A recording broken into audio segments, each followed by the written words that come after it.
back to All In Sports, All In on Big North Hockey, our second. Happy to see you guys watching this. There's going to be a lot of fun today.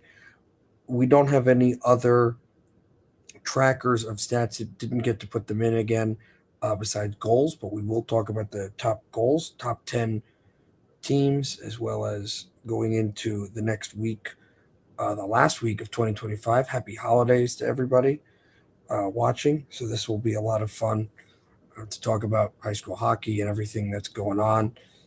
You'll also see we updated the live ticker. So for those games that are at the ice ball that or other games that can be done on tracking, so you can see the scores are coming through. List a couple of them that you see. Tenafly Kruska Leone, I saw this today. Northern Highlands beat them 7-1. TCL had some opportunities in the first period, but a lot of penalties was the problem. The difference there.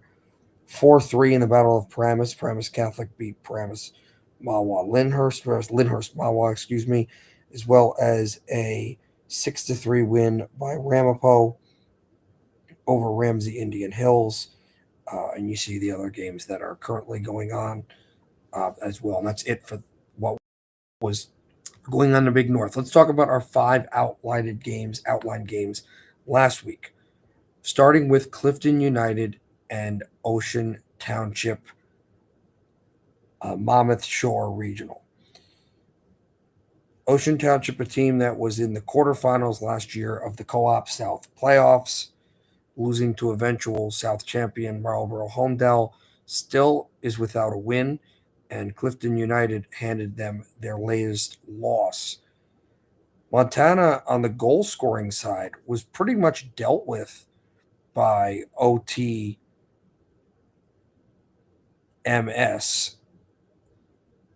but it was Leo Marzullo, who I believe is actually a Clifton Mustang on the Clifton United team. Remember, they are a triumph of Clifton, Cedar Grove, and Passaic Valley. Marzullo had a brace. He had 2 goals.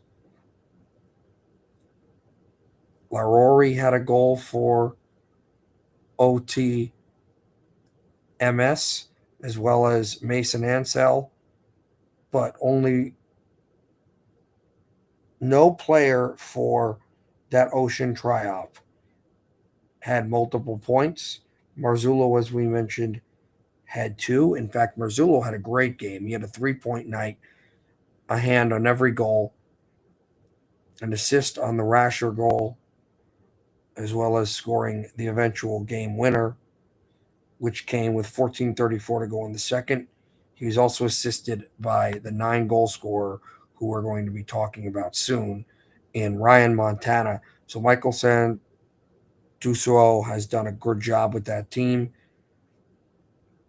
And interestingly, after losing their first 2 games, they are 3-1 in the last 4 wins over Montclair, the Ocean Township Triop, and they also beat Paramus Catholic 8-2. And they will be playing the Paramus Triop at the Ice Vault in a couple of days. So congratulations to Clifton United, of course, and especially Mr. Marzullo, Leo Marzullo, who played really well for the Clifton United Hockey Club. About a Big North matchup, Wayne Hockey up against West Milford Pequannock Pompton Lakes, that occurred last week, and WMPQPL lost 3-2 in overtime. They're actually up 2-0 now. We're going to change that a little bit on the ticker. WMPQL got a goal and an assist, a 2-point night from Max D, but Scott Stansfield was a major force for Wayne Hockey. Lucas Egan made 26 stops on 28 shots. Matt Montana was hammered on goal, 44 stops on 47 shots. And interestingly enough, WMPQPL, like they are now, had a 2-0 lead. In fact, the point machine, Joe Barquario, who has been nothing short of tremendous from Richie and D, but then again, here came Wayne Hockey. Richie Attier scored first, then Nate Ashkenazi, who's one of the top 10 Big North scorers, including the leading goal scorer for Wayne Hockey, the Wayne Valley lacrosse product as well. And then Scott Stansfield, who had the assist, comes right out in front, snaps it by Montana, and wins it for Wayne Hockey. Really good team win for them. No doubt about that. Big time win for Wayne. And they absolutely needed that to continue on their prowess. But that was the really big time opportunity and absolute snipe of a goal to a shot. I mean, Scott Stansfield, just a tremendous player for that Wayne team. And so they win it 3-2, big overtime win, an interdivisional game, but a big win nonetheless for that Wayne team out of the Stars division, beating West Milford, Pequannock, Pompton Lakes from the Stripes. Now, Montville, Fair Lawn, Dumont, Bergenfield. Interestingly, with Montville, they have an array of goaltenders that the Mustangs have, and they put in their backup because, interesting story, they lost to another Big North squad, Pascack Hockey, earlier in the week, and Dylan Hunter was in net, 45 stops on 53 shots, a whopping 53 shots by Pascack. And the reason we mentioned that going into the Fair Lawn game is because Dylan Hunter did not play, because coming up next week, he, believe it or not, guys, this is incredible, MCS IHL team, but we'll let you know the thing with him is that Dylan Hunter is going to be starting in goal for a tournament with the under 18 Olympic trials with Team Philippines, because he's a Filipino. So he's one of the many international players with Filipino heritage that will be playing the under 18 team in the under 18 Olympics in Italy with the Team Philippines. So I wanted to mention that's Dylan Hunter, the goaltender for Montville. So that's just incredible stuff from Dylan Hunter. But Dylan Hunter did not play this game for the Mustangs. Instead, they had Shane Ersbrook, and Ersbrook really was shelled by the shots of Fair Lawn, Dumont, Bergenfield. They also gave up a lot of shots as well. Jack Feinstein made 39 stops on 41 Mustangs shots, and Ersbrook made 36 stops for the Mustangs on the same amount, actually, or just a hair over it, 42 shots by FLDB. Jeremy Sussman had a goal for the Mustangs. For Fair Lawn, Dylan Ferlanti had a hat trick. He leads the Big North in goals. We'll talk about him in a little bit. What a game out of Ferlanti. Devin Bittner, who's the second leading scorer, one of the highest point scorers in the Big North, had 3 assists in the game as well. He also had a goal, 4-point night for Devin Bittner. Ferlanti had 4 points, 3 goals, and an assist. Bittner had 3 assists and a goal. And we already talked about how good Feinstein was in net, because it's not like they won 6-2 and Feinstein only gave up 15 shots. No, as we said, he gave up 42 shots, or I should say, that's more accurate how I say that. Didn't give up 42 shots. There were 42 shots on him and only gave up 2 goals. So Feinstein was tremendous. Savalos also got a goal for the Fair Lawn Triop, as well as Joey Librani, with assists Max Sorokin, Declan Kober, Logan Echeverria, Gavin Shaw. I mean, this was just an offensive onslaught by this Fair Lawn team that only has 1 loss, 1 draw, and leads their division. Now we move on to Riverdale, Westwood Emerson, when they beat Lakeland. Another thing to mention kind of interestingly, because WMPQPL is playing right now. Lakeland, I looked this up before the show. Lakeland actually played, and you can believe this, they played WMPQPL 5 times last year. They played twice in the regular season, as they always do. They lost one game WMPQPL, drew one game in the regular season, beat them in the quarterfinals of the Passaic County tournament before losing to eventual champs PCTI, and then lost to them in the Silver Cup final, the regular season cup finals that we talk about last year. And then Lakeland ended up playing WMPQPL in I think it was the semifinals.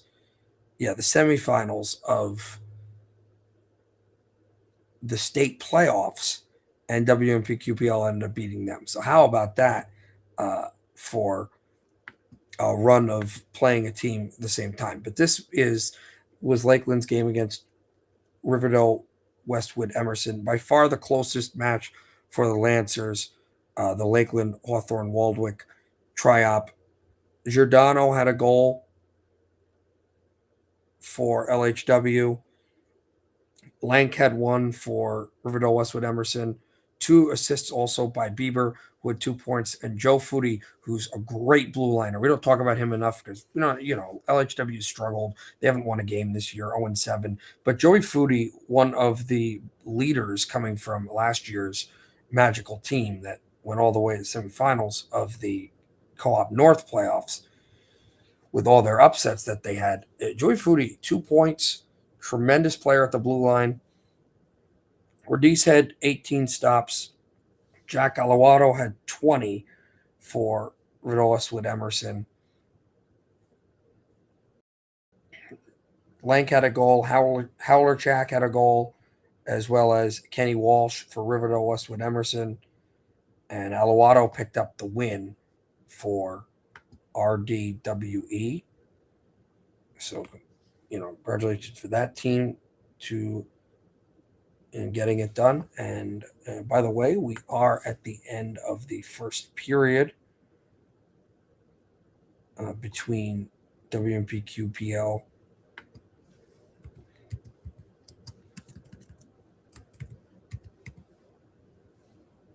and the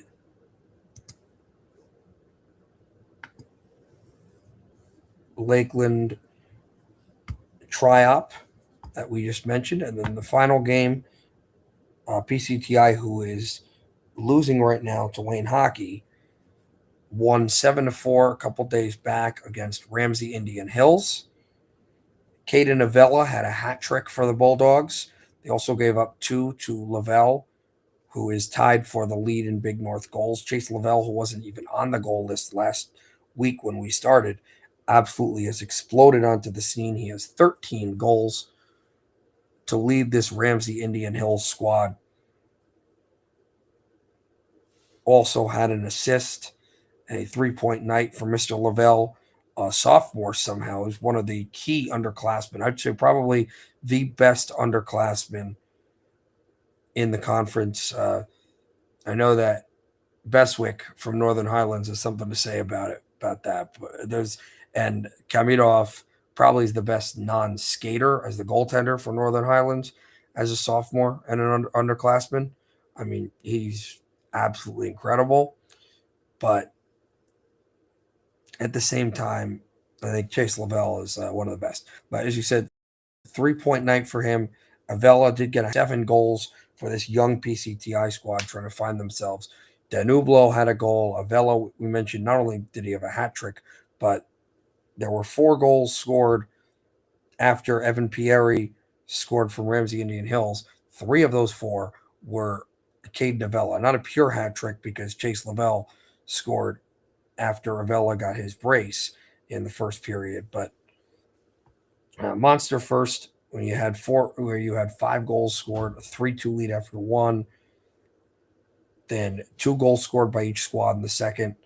And then PCTI just finished the job in the late stages of the third period. A goal by Shample and a Kyle Madeira shorthanded goal to put it away for the Bulldogs. And that was a big, big win for PCTI. Now moving on to our top 10 of the Big North Conference. Number 1, Northern Highlands. We mentioned Northern Highlands. I mean, they have taken care of absolute business.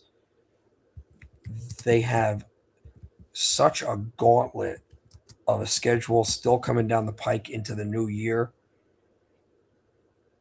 I mean, when you think about what they've done under Jason Beswick, coaching his son as a sophomore, coaching a couple of great players, that he's got so many great players. I mean, they lost one game 2-0 in New Canaan from Connecticut. They went to Delbarton and put up a fight with them, as we mentioned last week. 7-1 today against Tenafly Cresskill Emerson. Also, good win over an Old Japan team. It's really scrappy. And then, one of the games we'll be talking about later, they got Middletown North in a couple days. Then Bridgewater Raritan on January 1st, who just knocked off previously undefeated Westfield, the defending state champs. Then you got Pascack Hockey. That's going to be another battle out there once again in Sportorama. Riverdale Westwood Emerson's up there. And then Sport Care, got to deal with Randolph, got to deal with a Hillsborough team that's starting to find themselves, a Gordon division opponent in Pope John, at Old Japan. You go to another Connecticut prep school, and then I'm excited for this. I'll definitely be at the game. Suffer New York, which is the Northern Highlands of New York. They play in the same rink, 7 o'clock game from Sportorama early February or before the Cups. And then, then you got some other Big North matchups as well. Westfield, too, at Warnenko. Oh, what a game that's going to be between Northern Highlands and the Westfield Blue Devils. Public state champion 2 years ago, Northern Highlands, state champion last year, Westfield. So this is a really good Northern Highlands squad. They've got a lot of weapons. We always talk about guys like,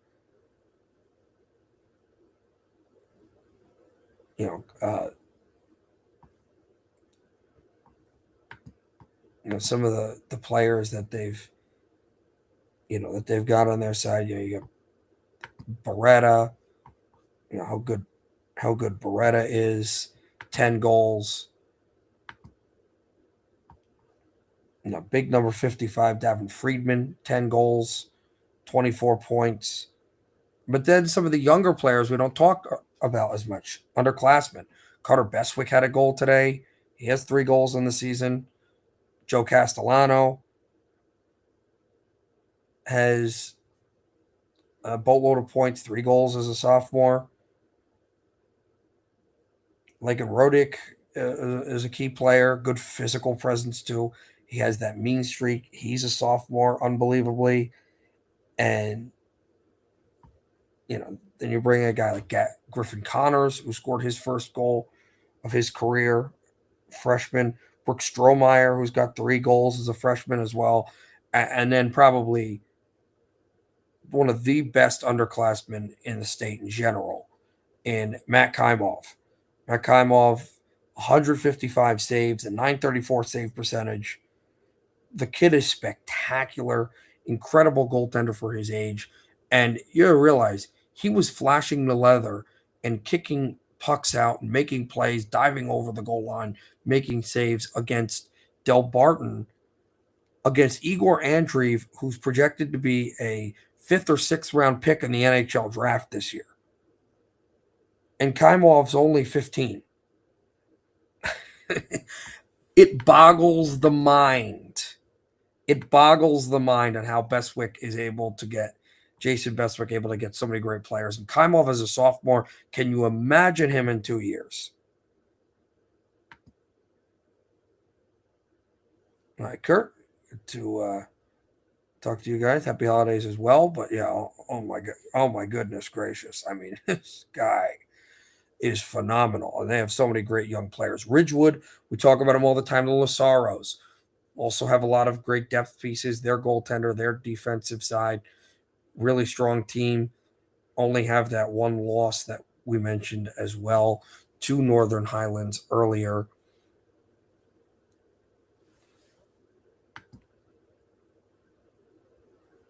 uh, earlier as well, and they're just super strong. They're just a really strong team in the biggest sense of the word, as much as being a team and grinding lines, scoring goals. And then you've got Pascack Park Ridge Hockey. I mean, Pascack Park Ridge Hockey, they took care of business. No question about that. With their big wins over Montville and others. And Pascack also only one loss, which was to Northern Highlands. I mean, they're 6-1, beat Clarkstown North, and they beat up the teams they needed to beat up. Paramus Catholic, Tenafly Cresco, Leonia, beat Ramsey Indian Hills 5-4. That was a bit of a closer game, but still. And then you get Ramapo in fourth. I mean, Ramapo, strong team in their own right. They stay where we had them last week, 6-1, with only the loss to Ridgewood. I was very impressed with their win over Governor Livingston New Providence, a team that's always a big blue blood. And then they've taken care of business with wins over teams in the Stripes division. 5-3 over West Milford, Pequannock, Pompton Lakes, 4-2 over the Lakeland Triop, 6-3 over Ramsey Indian Hills. Michael McLaughlin does a great job there. We got Liam Ahern with 8 points. JJ Kilpatrick has 13 points. And Luke Leheroux, great goaltender. 147 stops on 162 shots allowed, 907 save percentage, and by far the star of that team is Leheroux, without a doubt there. I mean, the guy is a tremendous goaltender. And on the other side, then we talked about, Wayne. What does Wayne have to offer when it comes to their hockey squad? They've got a lot to offer. 4-2 team playing right now. They beat West Milford, Pequannock, Pompton Lakes in overtime. What are the 2 losses? The Ultapan Triop. Ultapan seems to have really figured it out. And then Ridgewood. And that's always a tough game against Ridgewood in your division, in the Stars division. But they put up a pretty good fight against Ridgewood as well, losing only 5-3. You got Fairlawn Dumont Bergenfield, only one loss in the season, only a draw. Took care of business against aforementioned Montville. Goal scoring wise, Fairlawn is really prolific. I mean, you've got the leading goal scorer in the conference in Dylan Ferlanti, 13 goals, 11 assists, 24 points. And you like that he has a large amount of assists too in the double digits. Got Gavin Shaw, who's got 14 points. Devin Bittner has 20 points. And they've got a carousel of goaltenders. Anthony Bennett, the junior, Jack Feinstein, the senior, who starts, and Colin Garcia. So they've got 2 goaltenders for the next 2 years. And in 2 years, they still have a goaltender who's gotten experience already in Colin Garcia. I mean, Garcia has only played 1 game, but in the way that hockey goes right now, I mean, that might be enough. If you need to be honest about it, if you want to be honest about it, that could be the case. And I would say would be the case. Then West Milford, Pequannock, Pompton Lakes, who are underway in the second period right now, as is Wayne Hockey beating PCTI 2-1. But yeah, WMPQPL, listen, they've had a couple of losses, but their schedule's really, really ramped up. They've got Barquario, with a ton of points. They've got Montana as a stalwart in goal. Matt Montana, great games that he's had. And then obviously Richie, the Pompey Lake Cardinal on this squad, really does his job scoring at will. And then number 8, the Old Tapan Triop. Old Tapan, Demers New Milford.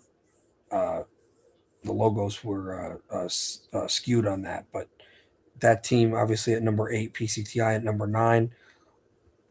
Old Tapan's done a great job as well. Their schedule is not an easy one, and yet they have been strong at 3-2. What are the 2 losses? 1 goal loss to Pascack, a loss to Northern Highlands where they were down 7-0 and pushed back, losing 9-3. I mean, outscoring the Highlanders 3-2 in the final third period.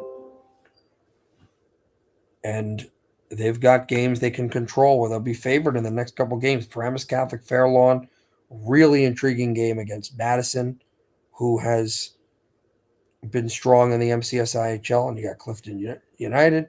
You got another big game against the New York school, which they end up playing actually in the Palisades Mall. So they play in New York anyway. You got Pearl River, you got Highlands again, Colonia, JFK Iceland, Woodbridge Triop, and more games against New York schools like Pearl River. Man, they got a tough schedule coming up. This, that Old Japan squad. So we'll end up seeing how they do. PCTI right now losing. Strong team, play a lot of good ice vault teams, a lot of teams in the stripes, and obviously the large majority of the teams in their division in the Stars. And for a team that lost so much last year, they have really good youngsters that have come onto their squad that have really done a great job under this coach, Andrew Frey, who loves how they're developing. I mean, 3-4. Caden Novella, the senior, 6 goals, 10 points. And Max Boney seems to be a good statute of a player out at the defenseman side as a freshman. Sebastian Rusin, 2 goals. He's a freshman. And how about Braden Shamble, who had a big goal in that game against Ramsey Indian Hills? Shamble, 3 goals, 4 assists this season, 7 points as only a freshman. The younger brother of Evan Shamble, who has 2 points today, on the 2 points this season in the blue line. And then number 10, actually replacing the Riverdale Triumph, is the Paramus Triumph. Now, I know they lost 3-2 today to Paramus Catholic. That was made before that occurred. But Paramus, Lyndhurst Mawa has some great offensive speed. They can score goals. And again, they have just a wagon of a schedule. So many solid teams that Paramus has to play, and that is your top 10. Now let's move on to the divisions, starting first with the Big North. The Big North Freedom division standings. Pascack Park Ridge 6-1.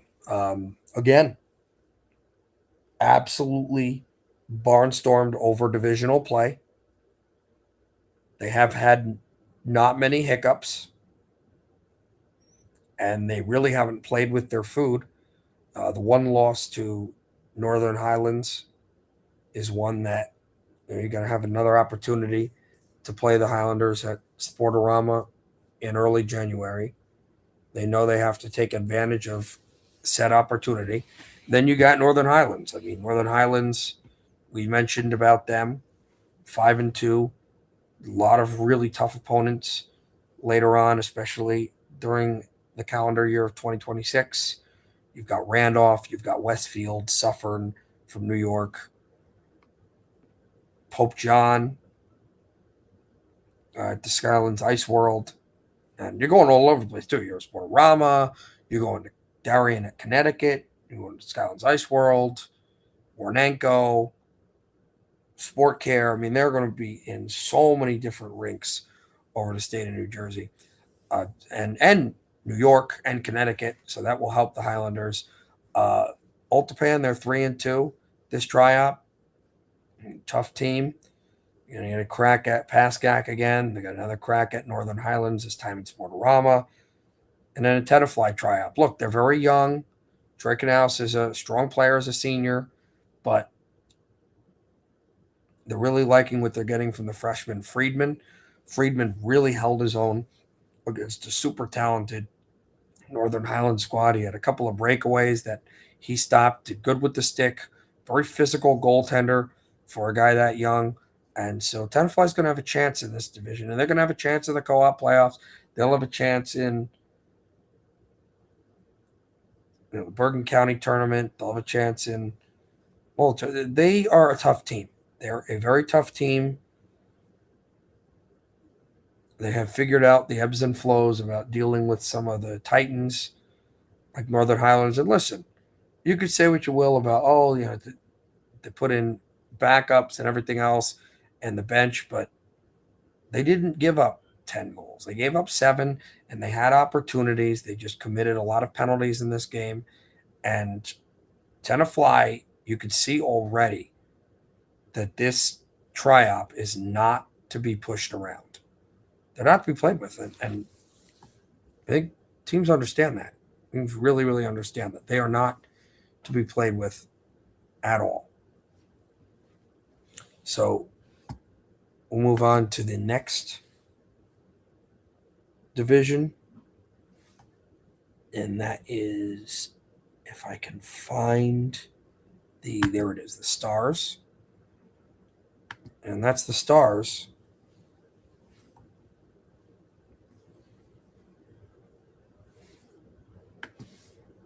No score change in those other games going on in the second period as well.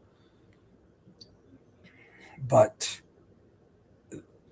I mean, Ridgewood, 5-1, with the one loss to Northern Highlands out of the previous division that we spoke about. They're taking control of what they need to be doing in the Stars division. Highlanders out of the Freedom, that was the one loss. They're undefeated in their division. Ramapo has only one loss, and that was in their division to Ridgewood. Ridgewood and Ramapo, as we'll be mentioning later, will be competing against each other again.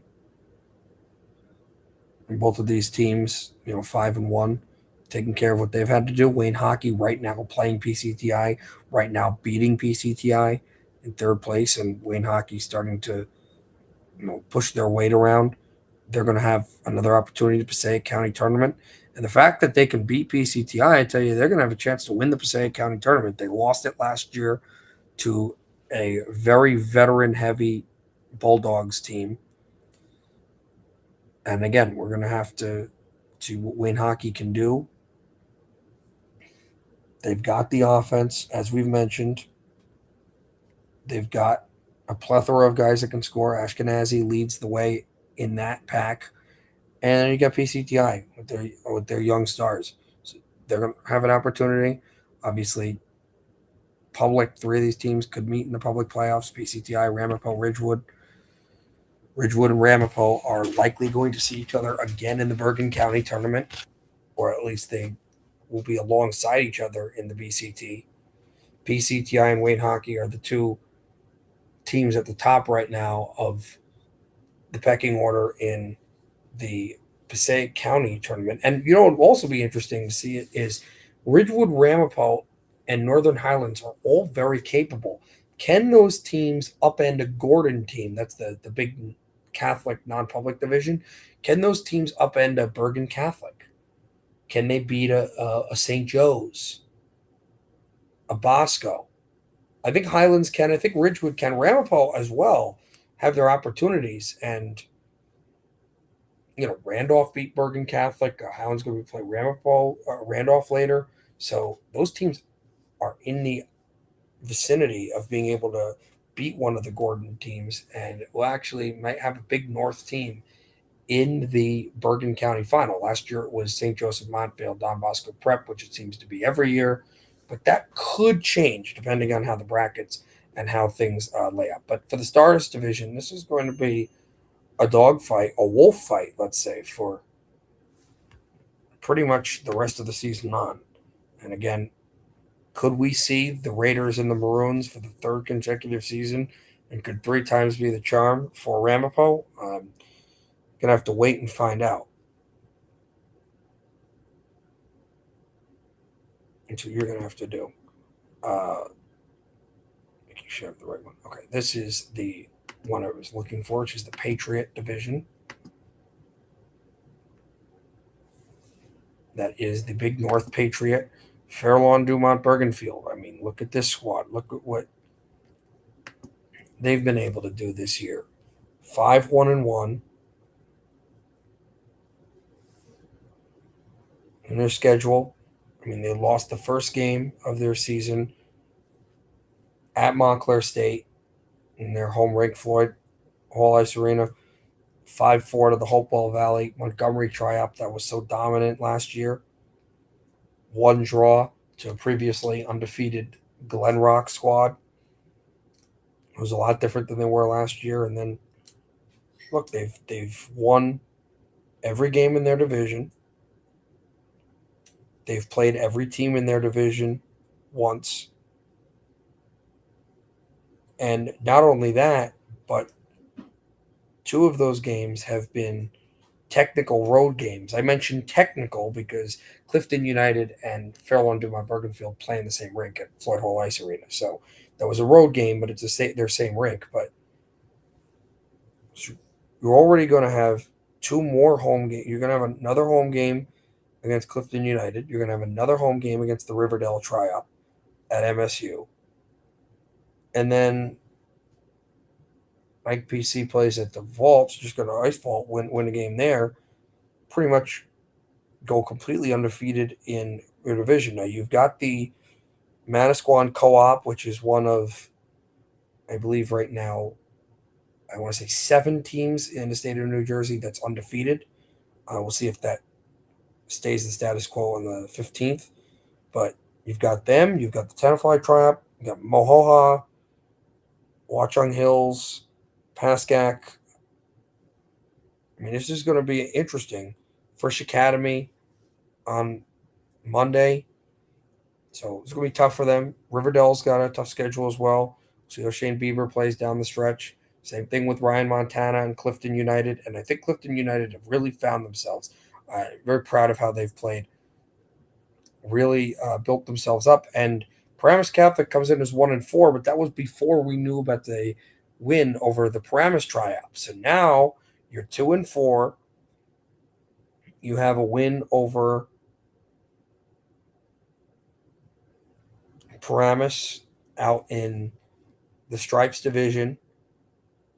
That's some mojo for the Paladins. And we'll see what the Paladins can do to get to the next level. It's definitely something to watch for, no doubt. So we'll go into the final division now before we get into our top 10 with goals.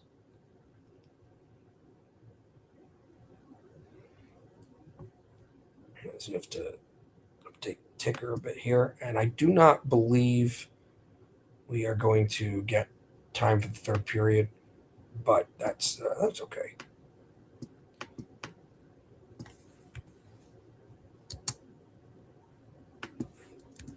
As PCTI has tied it up and WMPQPL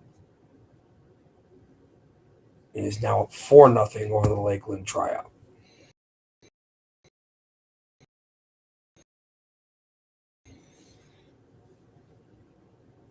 Division.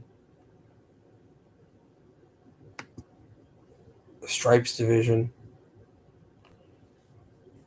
And that's the West Milford Tri-Op. They're 4-3. Look, when you look at it, this team still strong squad. Barquario, Richie. I mean, they're an absolute well-oiled machine without any qualms about it. And you've got Paramus. I mean, lost to Paramus Catholic, stings, but they'll have an opportunity. Only one game behind WMPQPL. WMPQPL's schedule has been ironclad with difficulty. You got Ramsey Indian Hills. I mean, 2-5, but they're and 2-6 now. But their losses, they've been playing some good teams. That Ramapo loss, competed with Ramapo in that game, and then Lakeland. Look, they're down 4-0 in the final seconds of the second period. They're 0-7. They look like they're going to be 0-8, losing right now to West Milford, Pequannock, Pompton Lakes. But this is a team in transition. This is a young squad. They have guys like Foodie on the back end that are talented. It's just going to be a tough season, but there's a lot to like for the future on this Lakeland squad. I can tell you that. I can definitely tell you that for sure.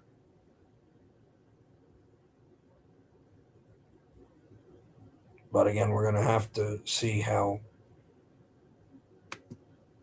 that manifests itself as they are at the end of the second period. They're going to have ice. They're going to have ice cuts, so we're definitely not going to be there for the third. But it is 4-0 WMPQPL after 2 periods of play up against the Lakeland Hawthorne Waldwick Tri-Op. So Lakeland appears like they're going to drop to 0-8, but this is a team that they can find some of the magic they did last year. This team's solid hockey team. I think good hockey club. Just got to figure it out, and we understand that. Now let's go to the top 10. The goals don't have points and goaltender stats. I have to get that ready for next show when we have our next show. But let's start with that is not.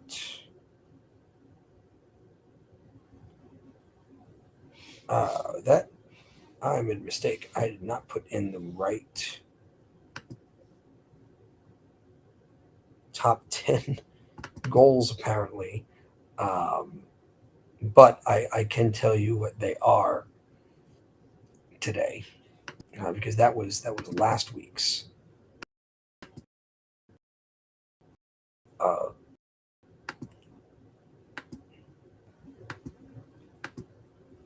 I will actually tell you what they are right now. That they are going to be different from the ones that you see on your screen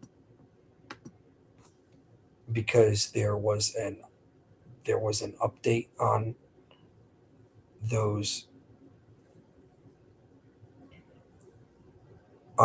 but it's number 1 is Dylan Ferlanti with 13 goals. Just so it doesn't confuse anyone. We're going to just go back to the main screen here.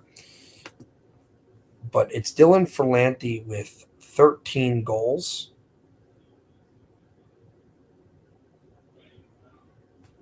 And he was a tremendous player for the Fair Lawn Tri-Op.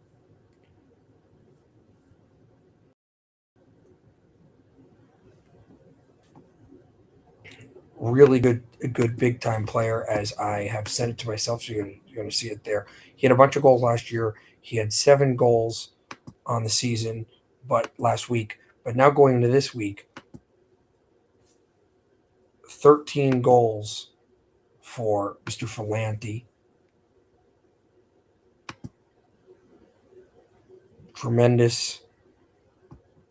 tremendous season for him.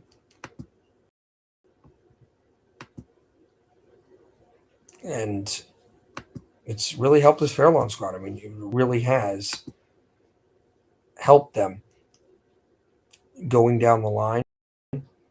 And you need a player like Ferlanti that can score goals. You need a guy that really knows what it's about. I mean, he's had a hat trick. He's had a couple of big time games.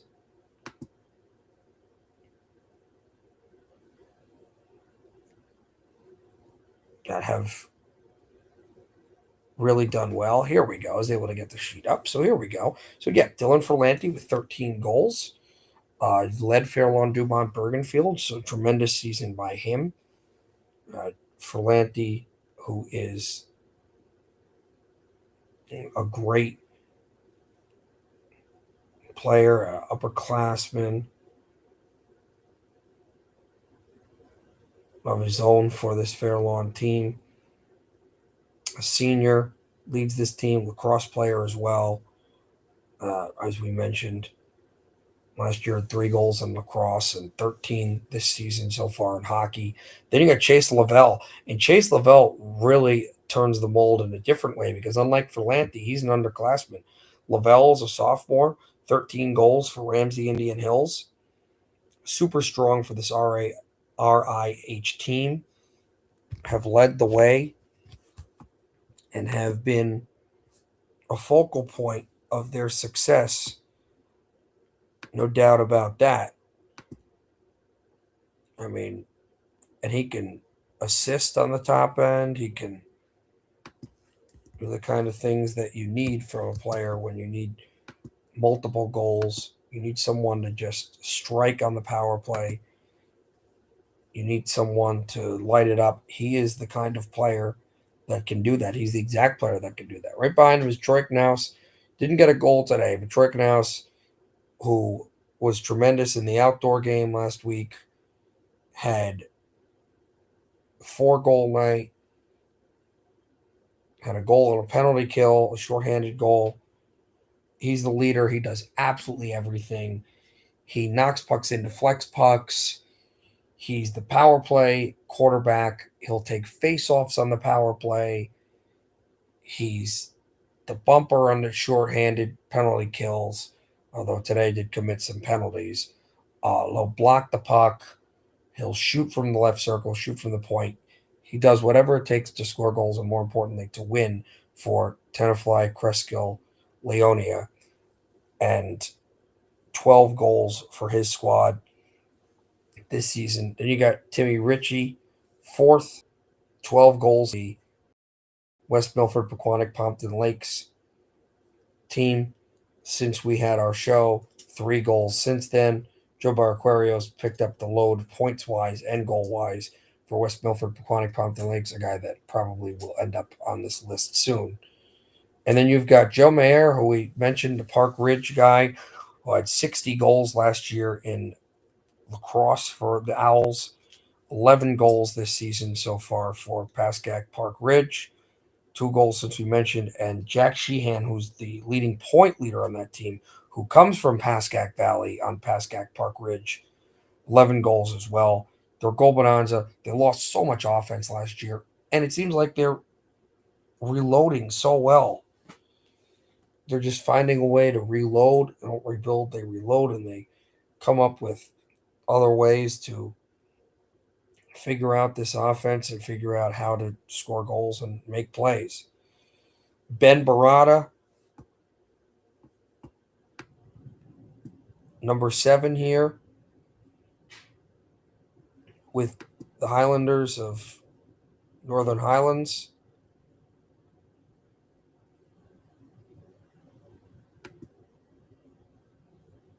I mean, they've done well. 10 goals. He's an incredible point scorer as well for them. So you've got a guy like that. He can weave around. He's got that smaller size. Can just dart the puck in and slash it into those low circles of where to get the puck. And then you get Devin Friedman, who's the complete opposite. I mean, Friedman is so different in how he plays. A guy that can go to the net, a guy that can chop the puck through, had a hat trick today, had a 4-point night today. Massive presence for the Highlanders.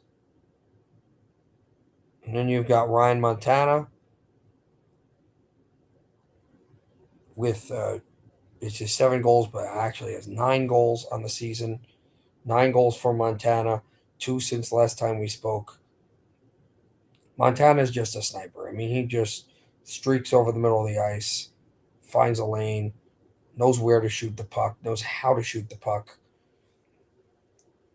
Got that great work ethic that they love to teach at a young age for athletes out in Cedar Grove.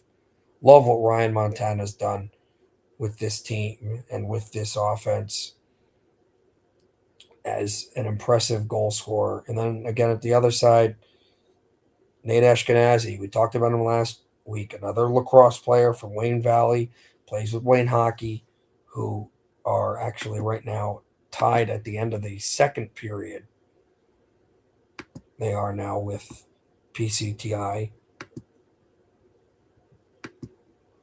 And so,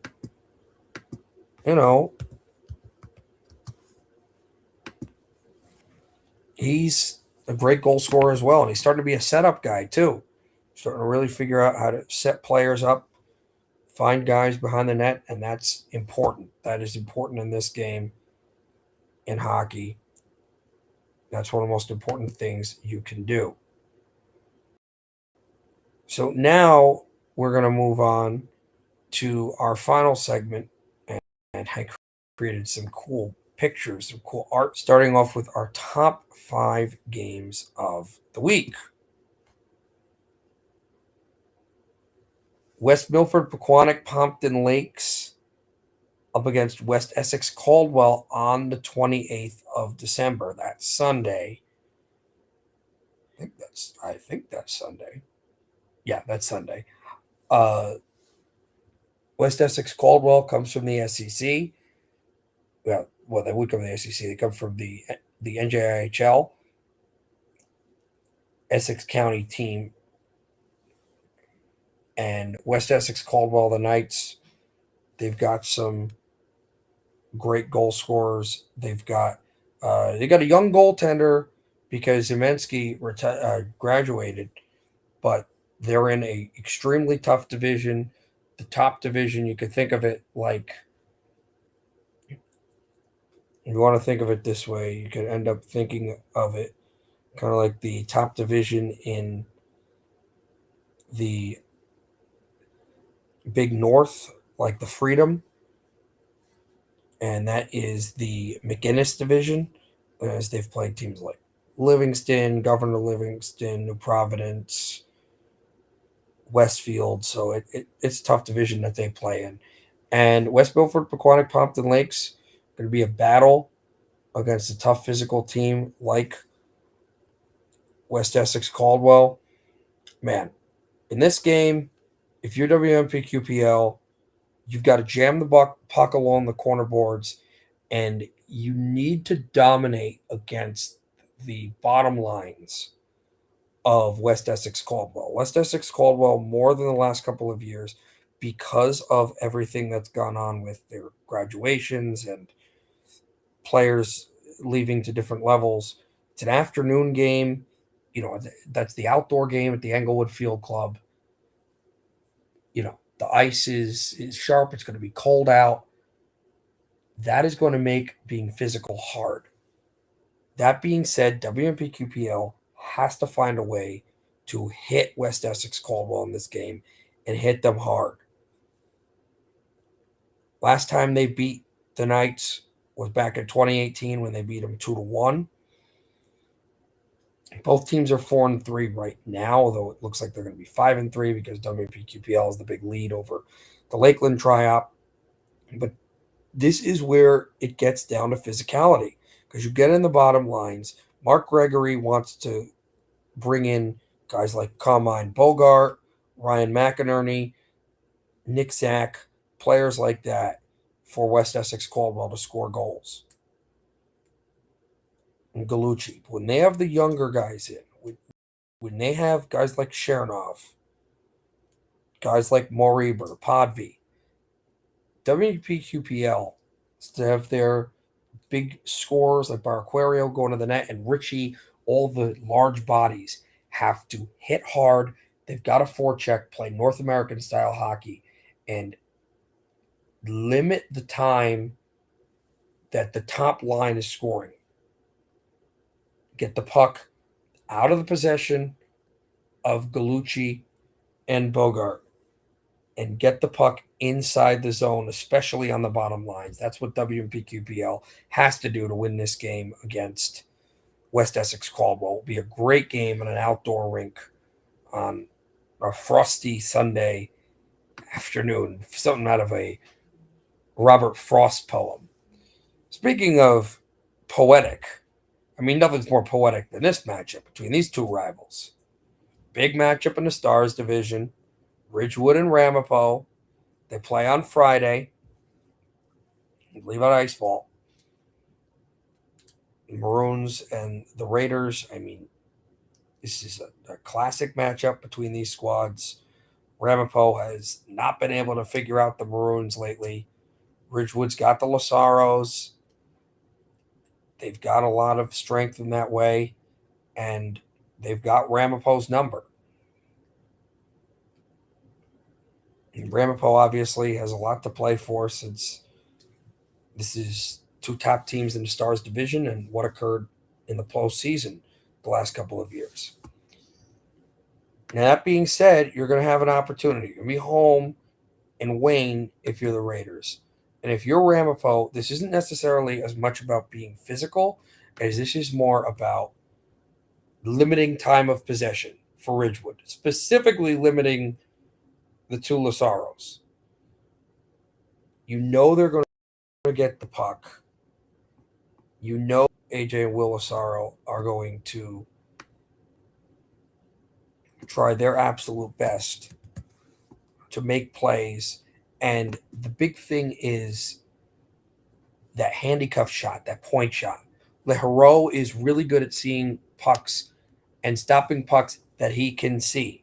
Note I mentioned that he can see. When you've got a goalie like Leheroux screened, there's going to be opportunities to score where he can't see where the puck is.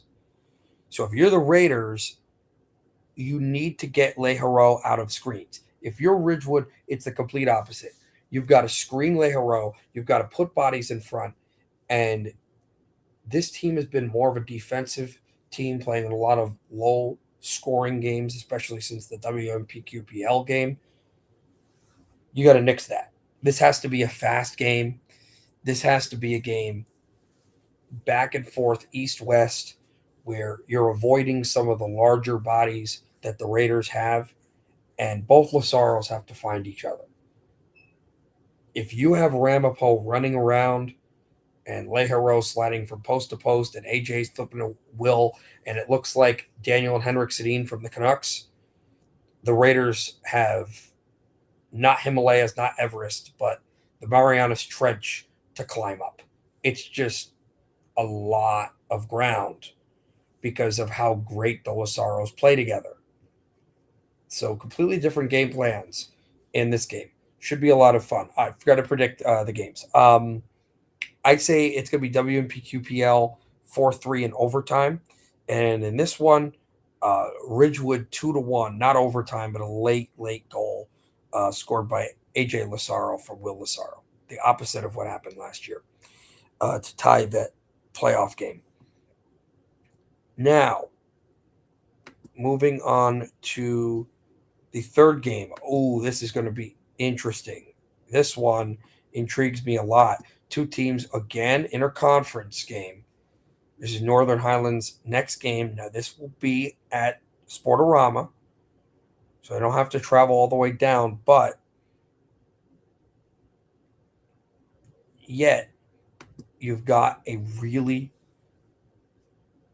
physical and experienced Public South team in what could be, a good possibility, although we know how good Westfield is and schools like that down south, could be a state championship preview between Northern Highlands and Middletown North out in Monsey, New York. Now,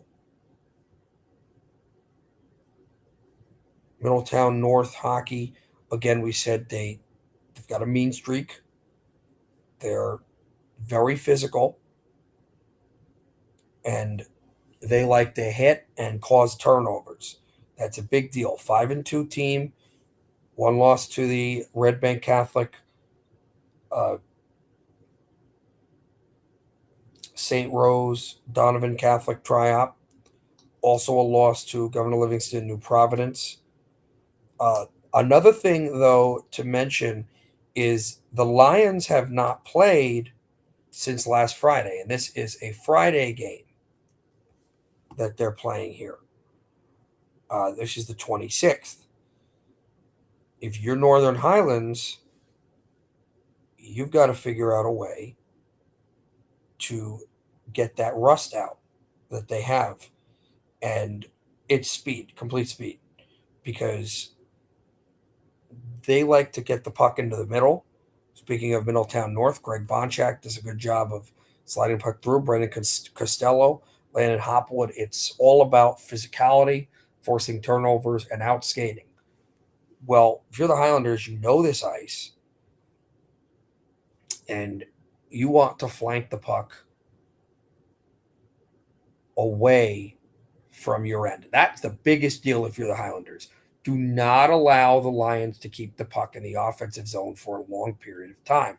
Do not allow guys like Costello to get going, Caden Kirk, Landon Hopwood, who's, I think, their best player.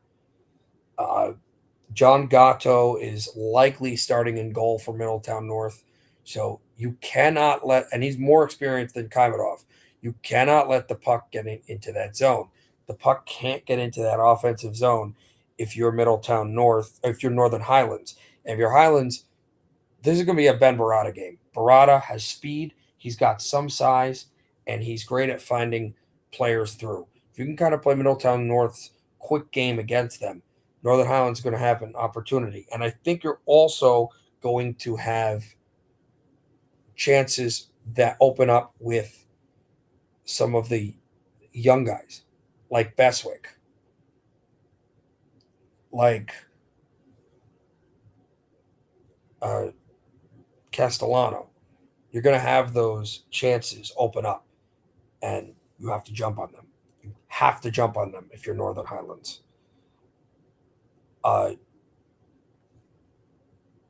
I think Northern Highlands wins this game 5-4. It's going to be a really, really interesting close game between these two teams in what could be a possible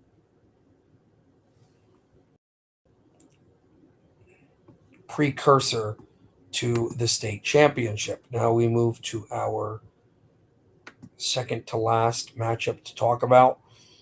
Riverdale Westwood Emerson coming up against Frisch Academy, not undefeated anymore, but Frisch Academy, a non-NJSIAA school that is also just like West Essex Caldwell in the NJIHL. This team is in the Kelly division, which is pretty much a mix between the Stripes and the Patriot, which is what Riverdale Westwood Emerson is in. Or excuse me, the Stars and the Patriot.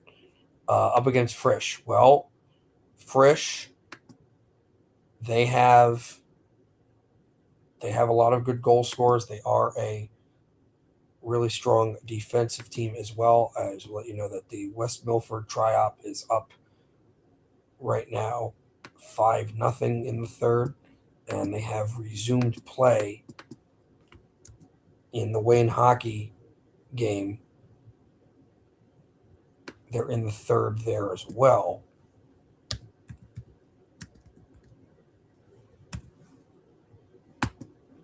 But back to this game here. It's going to be an interesting one. Frisch have offense. They've got a strong defense. Now, the good thing in this game going in is, unlike some matchups where you play a team out and you're on the road against that team, at that team, you might not know the rink as much, you might not know what to expect. The funny thing is here is this is a home game for Frisch Academy, but Frisch Academy and the Riverdale Tryout play on the same rink. They play in the Ice House in Hackensack.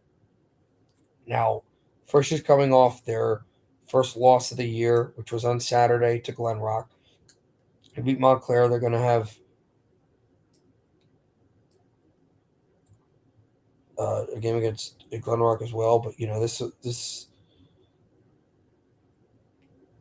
is going to be a test, and I think Riverdale Westwood Emerson should do well in this game. I think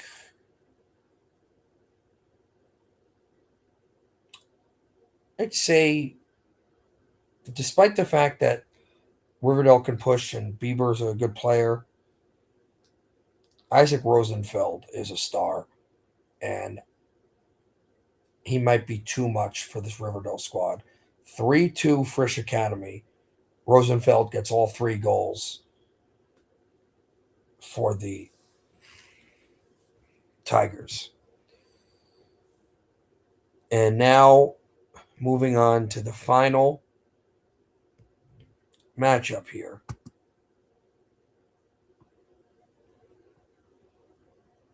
And that is going to be an intriguing one. That is Pascack Park Ridge against Morristown. Another out-of-conference matchup. Morristown coming from the Menin division in the MCSIHL. The Menin, which is just like the McInnes from the NJIHL and just like the Freedom division in the Big North. Morristown has a good team. They've got a strong defense. This is a team that is anchored, even just mentally in their head, by being a stalwart of a team on the blue line. They've got good goaltending. Artie Conover, the senior, 136 stops this year. They've pushed some really good teams. They beat KJS United, the defending co-op champs. Conrad Caro, 10 points this year. Dvorak, 6 points.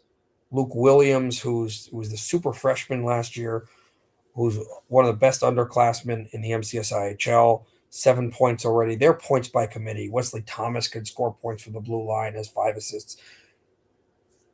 They're going to beat you in waves. They can do that, and they're going to have opportunities to do so. For Pascack,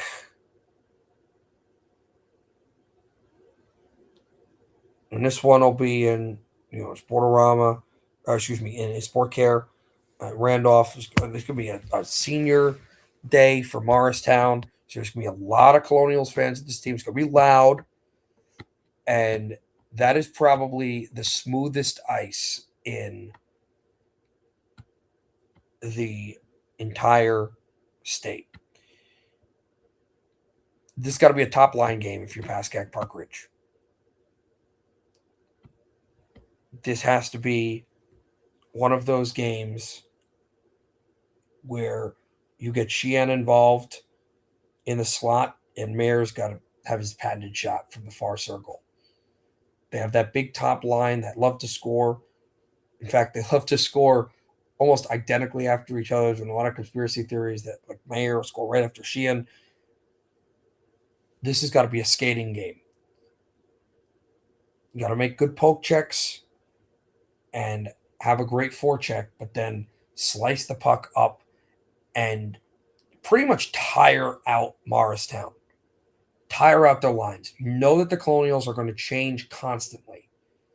And another strategy I think that Pascack Park Ridge would need to do to win this game is they got to go after Luke Williams and hit him, because Luke Williams is Energizer Bunny for that Morristown team. Luke Williams has absolute incredible speed. He has great agility. He doesn't really tire. So you've got to get that if you're Pascack Park Ridge. And Conover needs to face a lot of shots if you're PPRH. Has to do that. And they know that. They know that. I think Pascack Park Ridge will win. I think they will win 6-5 in comeback fashion in overtime. And Mayer is going to get the goal. Joe Mayer will get the goal for Pascack Park Ridge. And that is my belief there. Well, we will see you next time. The games are not over yet. There's about 5 minutes to go in the third period between the West Milford Triop, who's up 5-0 against the Lakeland Triop. And there's about 9 minutes to go in the third period where Wayne and PCTI are tied up at 3. The loser of that game is going to slip to 4th in the Stars division. Both those teams looking up at Ramapo and Ridgewood. So that's a key game, but we're not going to have finals of those yet. But when they come on NJ.com, they'll come on at that time. Thank you guys for watching, and we'll look forward to having a third episode soon. Happy holidays, happy Hanukkah, Merry Christmas, happy Kwanzaa. Enjoy all your holidays. Enjoy it. And we'll see you next time on All In a Big North Hockey. Thank you.